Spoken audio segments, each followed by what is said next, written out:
आप देख रहे हैं आरडी न्यूज़। आज इस समय हम वृंदावन के सेक्टर 12 में जो है मौजूद हैं, जहाँ पे डीके सेलेक्ट्रिएट के संस्थापक दीपक कपूर जी के द्वारा एक मुहिम चलाई गई है, जो कि स्वच्छ भारत अभियान के तहत है, उठो इंडिया जागो। आइए हम उनसे बात करते हैं। थोड़ा आगे। हाँ, क्योंकि और बहुत नज़दीक है। हाँ, नमस्कार सर। नमस्कार। जैसा कि अभी जो है पता चला है हम लोगों को कि ये डीके सेलेक्ट्रियल के तहत और ये जागो इंडिया जागो या जो भी अभियान चला रहे हैं आप, ये ऐसा क्या आपके मन में आया कि ऐसा किया जाए? कुछ जो है आप बताइए। देखिए, उठो इंडिया जागो एक जो अभियान है, ये एकाएक दिमाग में नहीं है। ये हमेशा से दिमाग में बस ये था कि हर इंसान को जो है कि अपने साथ साथ कुछ समाज के लिए, कुछ देश के लिए कुछ तो करना चाहिए। और उसके तहत ये लगता है कि हम लोगों को कुछ ऐसा करें कि जिससे कि दूसरों को भी उनका भी भला हो। सिर्फ ऐसा नहीं, अपना अपना काम तो हम लोग कर ही रहे। उसके तहत ये उठो इंडिया जागो एक प्रकार से आप कह सकते हैं कि ये सिर्फ हमारा अभियान ऐसा नहीं है कि हम काम करें, हम दूसरों को भी मोटिवेट कर रहे हैं कि और लोगों तक भी ये बात पहुँचे और लोग अपनी अपनी कॉलोनी, अपनी अपनी गली, अपनी अपनी सड़कों का ध्यान खुद रखें। आप बाहर नहीं जा सकते कहीं पेड़ लगाने, अपने घर के बाहर लगाएं और उसको जाली से बाकायदा कवर करें और उसके बाद उसमें पानी देने और ये सारी चीज़ों की जिम्मेदारी वो खुद। सर, ये उठो इंडिया जागो का उद्देश्य क्या है? उठो इंडिया जागो का उद्देश्य यही है, जैसा कि इससे आपको इसी के शब्दों में ही नज़र आ रहा होगा कि हम लोगों को मोटिवेट करने जा रहे हैं कि अपने अधिकार के प्रति से जागरण हो के बाद थोड़ा सा तो कर्तव्यों के प्रति भी लोग अपने जागृत हों। तो इनका कुछ न कुछ कहीं ना कहीं समाज के प्रति, देश के प्रति कुछ तो उनका कर्तव्य है जो शायद लोग कुछ लोग कर रहे हैं। मैं ये नहीं कह रहा हूँ कि बिल्कुल ही लोग नहीं कर रहे हैं, लेकिन बहुत सारे लोगों ने इसको किनारे कर रखा है। तो उनको भी हम मोटिवेट करने जा रहे हैं कि कुछ करिए, देश के लिए, समाज के लिए कुछ करिए। सर, ये उठो इंडिया जागो का जो उद्देश्य है, ये ऑल ओवर इंडिया चल रहा है या लखनऊ?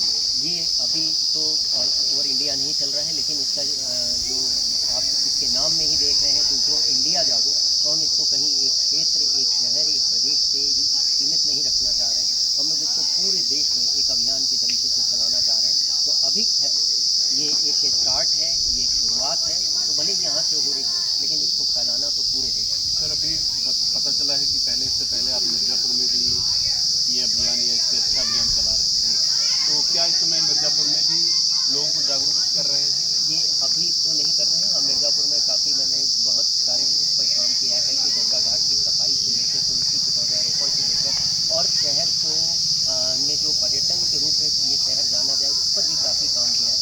और अब इस अभियान के तहत जैसे जैसे लोग जुड़ते जा रहे हैं, तो हम ये भी कर रहे हैं कि मिर्ज़ापुर में भी हम पुनः तो स्टार्ट करने जा रहे हैं। और पूरा मिर्ज़ापुर ही क्या, तो पूरा हिंदुस्तान में इसको चलाने की ठान रखी है कि अब इसको लोग जुड़ते जाएं, हम इसको फैलाते जाएं। सर, मिर्ज़ापुर से क्यों रुझान आपका क्या? मिर्ज़ापुर ही मेरी जन्मस्थली, तो वहीं का पला बड़ा हूँ। तो जो भी लगता है कि कुछ भी मैंने हासिल किया है, कुछ करा है, तो उसमें योगदान तो हमारी उसी धरती का है, उसी मिर्ज़ापुर का है। और कुछ हम जब किसी एक ज़िले के लिए कुछ करते हैं तो सिर्फ उस ज़िले के लिए नहीं करते, वो ज़िला हमारे देश का ही एक अंग, एक उसका पार्ट है। तो अपने ज़िले के लिए कुछ करना भी अपने देश के लिए ही कुछ करना होता है। तो हम मिर्ज़ापुर के लिए करते हैं, चाहे लखनऊ के लिए, तब भी लगता है हम अपने देश के लिए।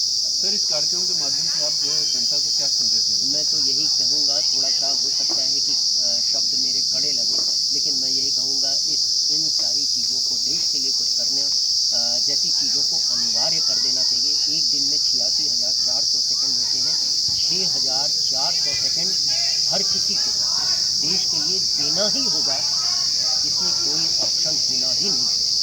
सर, इससे पहले अभी जो है आपका कार्यक्रम चल रहा था पेड़ लगाओ, कुछ अलार्म टाइप का, हमें ज़्यादा जानकारी नहीं है, वो क्या है? वो भी हम इसमें बहुत सारे अभियान ऐसे भी चलाने जा रहे हैं।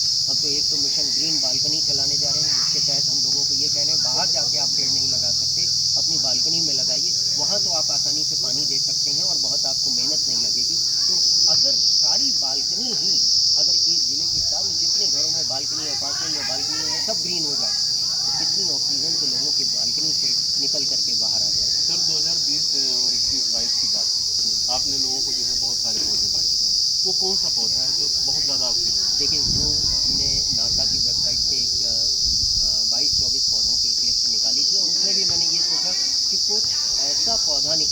जिसमें लोगों को बहुत ज़्यादा मेहनत भी ना करनी पड़े, तो उसमें समझ में आया सेंसवेरिया का एक प्लांट जो होता है, जिसको हम जनरल भाषा में स्नेक प्लांट कहते हैं। तो स्नेक प्लांट एक ऐसा प्लांट है कि अगर उसको 10-15 दिन पानी भी नहीं देंगे, आप घर के अंदर रखेंगे, तब भी वो पौधा वैसे ही मुस्कुराता हुआ नज़र आएगा। 15 दिन बाद भी आप देखेंगे।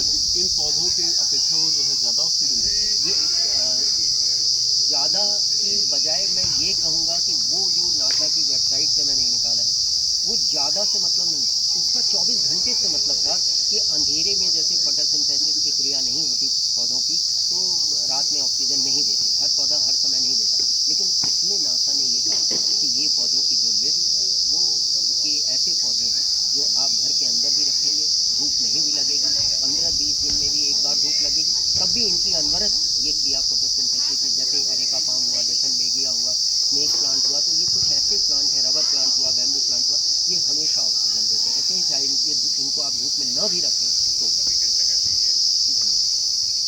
कपूर जी से सुना तो उन्होंने बताया कि जो है जनता को जागरूक करना है और ये मुहिम लगातार चलानी है। कोई